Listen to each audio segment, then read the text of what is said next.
नमस्कार दोस्तों, आज की वीडियो में आपका स्वागत है। बाप का अधूरा सपना। पत्थरों की उस विशाल खदान में जब भी भारी हथौड़ा किसी चट्टान पर पड़ता तो उसकी गूंज पूरे पत्थरगढ़ कस्बे में सुनाई देती थी। लेकिन उस गूंज में भी एक गहरी चीख कैलाश के सीने में दफन थी, जो कभी बाहर नहीं आ सकी। कैलाश के पिछले 20 सालों से इसी धूल और मलबे के बीच अपनी जिंदगी के टुकड़े बटोर रहा था।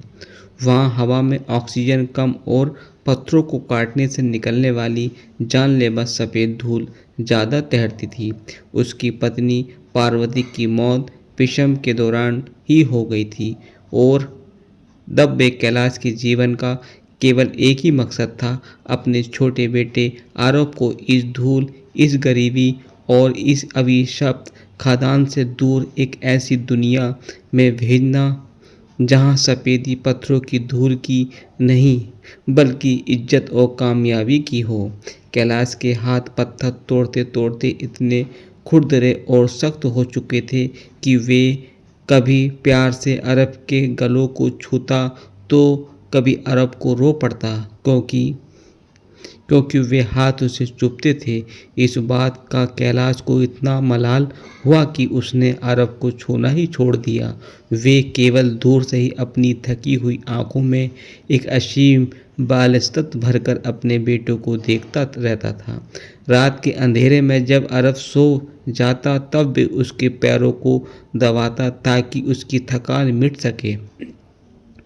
कैलाश दिन में 12 घंटे खदान में पत्थर तोड़ता और रात को उसी कस्बे में एक सेठ के गोदाम की रखवाली करता ताकि अरब की पढ़ाई के लिए कापियाँ, किताबें और स्कूल की फीस का इंतजाम समय पर हो सके। अरब बचपन से ही बहुत होनहार था। उसकी आंखों की चमक कैलाश की सारी थकान को पल भर में सोख लेती थी। जब भी अरब कक्षा प्रथम आता, कैलाश के उस दिन भूखे पेट सोकर भी पूरे मोहल्ले के बतासे बढ़वाता और कहता कि मेरा बेटा एक दिन बहुत बड़ा अफसर बनेगा और मुझे इस नरक से बाहर निकालेगा। जैसे जैसे साल बीतते गए, अरब बड़ा होता गया और उसकी पढ़ाई का खर्च भी उसी रफ्तार से बढ़ने लगा। लेकिन कैलाश के शरीर ने जब उसका साथ देना कम कर दिया था, खदान की उस जहरीली धूल से धीरे धीरे कैलाश के फेफड़ों को जकड़ना शुरू कर दिया था, तो जिसे डॉक्टरी भाषा में सिलिकोसिस कहते हैं। लेकिन कैलाश के दिन वे सिर्फ ऐसी खांसी थी जिससे वे रात को अपने मुंह पर कम्बल लपेटकर दबा देता था ताकि बगल में सो रहे अरब की नींद में कोई खलल ना पड़े। वे हर सुबह जब उठता तो उसका थूक खून से सना होता था, लेकिन वे चुपके से उस खून को मिट्टी से ढक देता। अपनी फटी हुई कमीज पहनकर फिर से उस खदान की तरफ चल पड़ता जहां मौत उसका इंतजार कर रही थी। अरब ने जब 12वीं की परीक्षा पूरे जिले में टॉप की तो पूरे कस्बे में ढोल नगाड़े बजे और अरब को शहर के सबसे बड़े कॉलेज में दाखिला का बुलावा आया, जिसने फीस कैलाश की सालाना कमाई से ज़्यादा थी।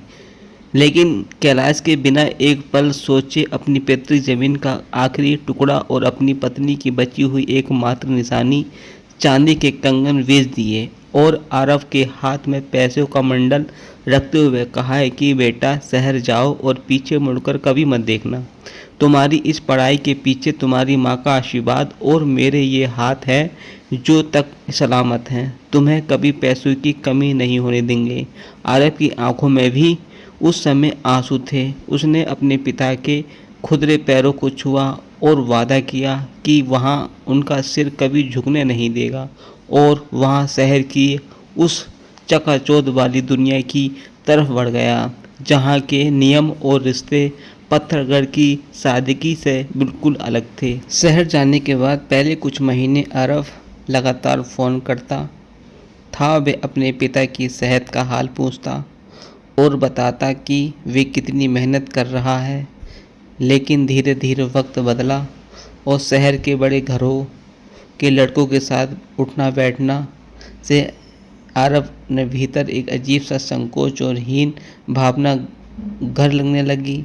उसके दोस्त जब अपने अमीर और रसूलदार पिता की बातें करते तो अरब चुपचाप सिर झुका लेता, क्योंकि वह कभी नहीं बता पाता था कि उसका बाप एक मामूली पत्थर तोड़ने वाला मजदूर है, जिसकी पूरी ज़िंदगी सिर्फ धूल फेंकने में गुजर गई। एक दिन कॉलेज में कुछ रईस दोस्तों ने अरब के कमरे पर आने का मन बनाया, और बदकिस्मती से उसी दिन कैलाश के पिता बेटे को सरप्राइज़ देने और उनके लिए गांव की बनी बाजरे की रोटियां और घी लेकर बिना बताए शहर पहुंच गया। कैलाश के कपड़े फटे हुए थे, पैरों में टूटी हुई चप्पल थी और उनके शरीर से खादान की धूल और पसीने की गंध आ रही थी। जैसे ही वे अरब के हॉस्टल के कमरे के बाहर पहुंचा, वहां अरब के दोस्त मौजूद थे, जो कैलाश के इस हुलिये को देखकर जोर जोर से हंसने लगे और बोले कि अरब अरब ये भिखारी कौन है जो तुम्हारे कमरे का पता पूछ रहा है। अरब ने जब मुड़कर देखा तो उनके सामने उनका बूढ़ा बाप खड़ा था, जिसकी आंखों में बेटे को देखने की बेताबी थी, लेकिन दोस्तों के सामने अपनी इज्जत खोने के डर से और उस झूठी शान के नशे में अरब का ज़मीर मर गया। उसने कैलाश की तरफ बेहद ठंडी और पराई नज़रों से देखा और अपने दोस्त से कहा कि पता नहीं कौन है, शायद कोई रास्ता भटक गया है, ये भीख मांगने आया है। कैलाश के पैरों के नीचे से जैसे ज़मीन खिसक गई। उनके हाथ में पकड़ा हुआ कपड़ों का थैला, जिसने अरब की मनपसंद रोटियां थी, वहीं फर्श पे गिर गई और उसने अरब की आंखें में देखा तो जहां पिता के प्रति सम्मान की जगह सिर्फ एक खौफनाक शर्मिंदगी और अजनबीपन तैर रहा था। कैलाश का दिन कांच के उस टुकड़े की तरह टूट गया जो दोबारा कभी जुड़ नहीं सकता। वे कुछ नहीं बोला। उसने अपनी खांसी को रोकने के लिए अपने मुंह पर वही पुराना मेला अंगोछा रखा, नीचे गिरी हुई बाजरे की रोटी की पोटली को उठाया और बिना एक शब्द कहे पीछे मुड़कर सीढ़ियों से नीचे उतरा। अरब अंदर से ही पूरी तरह कांप रहा था। उसका ज़मीन उसे चीख चीख कर कोस रहा था, लेकिन वे अपने ही दोस्त के सामने खड़ा रहा और उसने अपने पिता को रोकने की कोशिश तक नहीं की। कैलाश रेलवे स्टेशन तक पैदल गया। बारिश शुरू हो चुकी थी और उस ठंडी रात में वे स्टेशन के एक कोने से बैठकर फूट फूट कर रोया। उसने अपने उन हाथों को देखा जिससे उसने जिंदगी भर पत्थर तोड़े थे। सोचा था कि शायद मेरे हाथों का ये खुरखुरापन ही मेरे बेटे की शर्म का कारण बन गया है। उसने वे रोटियां खुद नहीं खाईं, बल्कि स्टेशन पर बैठे भूखे कुत्तों को खिला दी और खुद भूखे पेट वापस पत्थरगढ़ की ओर खादान में लौट आया, जहां उससे ज़िंदगी से ज़्यादा मौत प्यारी लगने लगी थी।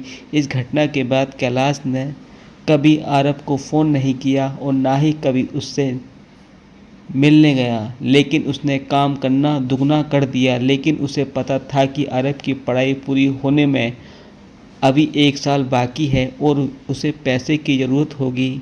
उसकी बीमारी अंतिम चरण में पहुंच चुकी थी। हर रात उसे दम घुटने के दौरे पड़ते थे। डॉक्टर ने कहा था कि अगर तुमने तुरंत काम नहीं छोड़ा तो तुम्हारी जान चली जाएगी। लेकिन कैलाश ने डॉक्टर के हाथ जोड़कर कहा कि साहब, बस 1 साल मेरे फेफड़ों को सांसें दे दो। मेरा बेटा अफसर बनने वाला है, उसकी अंतिम फीस चली जाए, फिर भले मेरी जान चली जाए। इधर अरब अपनी पढ़ाई का व्यस्त रहा। उसने अपनी गलती का एहसास तो किया, लेकिन अपनी झूठी शान की वजह से कभी फ़ोन करके माफ़ी नहीं मांगी।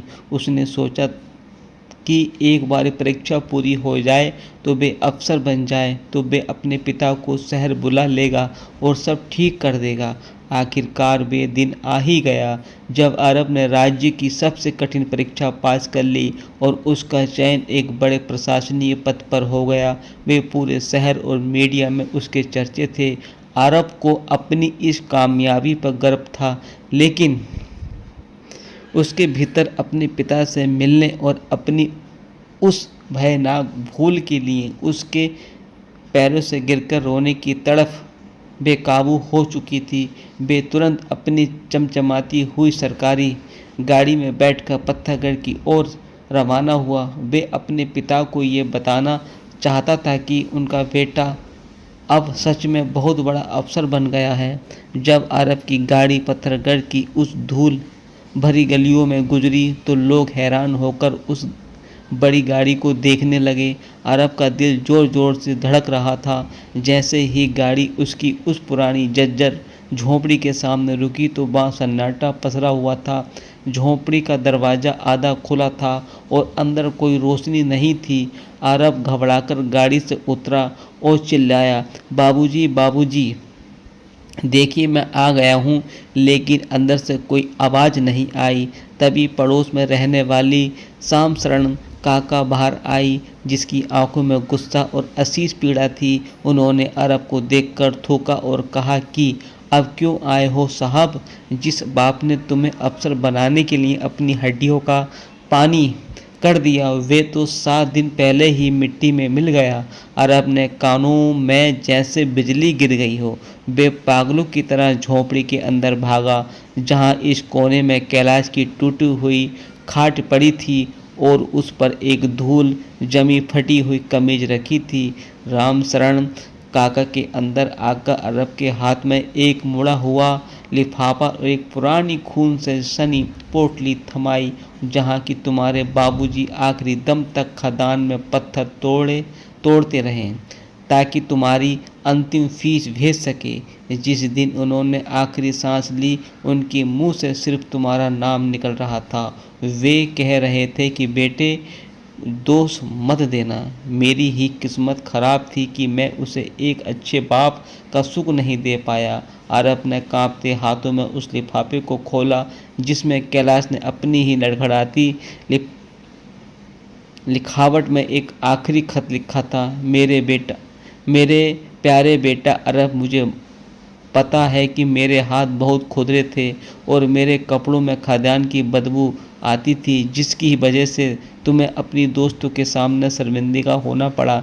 मुझे माफ़ कर देना बेटा। मैं तुम्हारे शहर के पिता जैसा आलीशान जीवन और साफ सुथरे हाथ नहीं दे सका, लेकिन यकीन मानना, मैंने अपनी ही हर सांस से सिर्फ तुम्हारी ही खुशियाँ मांगी थी।